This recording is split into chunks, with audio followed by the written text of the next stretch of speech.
Please subscribe பண்ணி பாருங்கள். எங்கள் சேனலுக்கும் யூஸ்ஃபுல்லாக இருக்கும். ப்ளஸ் உங்களுக்கும் ஒவ்வொரு வீடியோவும் நோட்டிஃபை ஆகும். Please enjoy.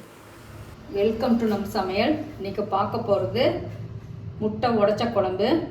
அது எப்படி செய்யலான்னு வாங்க வீடியோக்குள்ள போகலாம். அடுப்பத்தை வச்சு வானலில் வச்சுட்டு 3 ஸ்பூன் எண்ணெய் ஊற்றிக்குங்க. 1/2 ஸ்பூன் சீரகம், 1 ஸ்பூன் சோம்பு, 10 மிளகு, 10 சின்ன வெங்காயம் இடித்து வச்சுருக்கேன், 10 பல் பூண்டு இடித்து வச்சுருக்கேன், அதையும் போட்டுறேங்க. கொஞ்சமாக கருவேப்பிலை நல்லா தொலைவி விடுங்க. பூண்டு லேசாக சவக்கட்டும், அது வரைக்கும் நல்லா தொலைவி விடுங்க.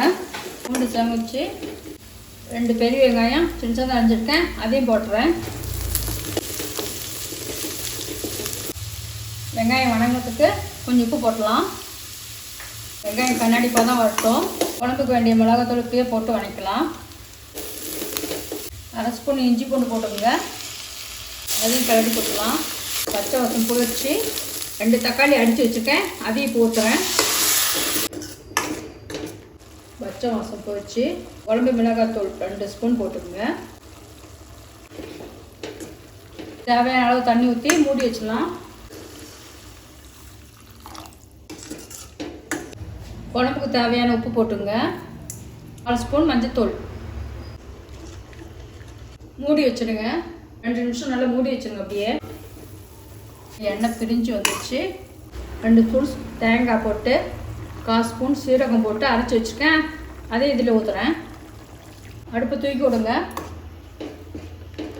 நல்லா கொதிக்கட்டும்.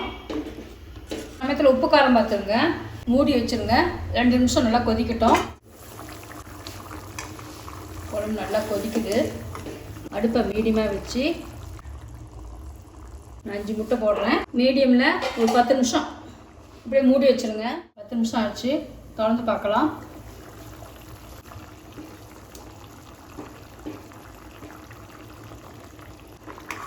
நல்லா வெந்திருக்கு.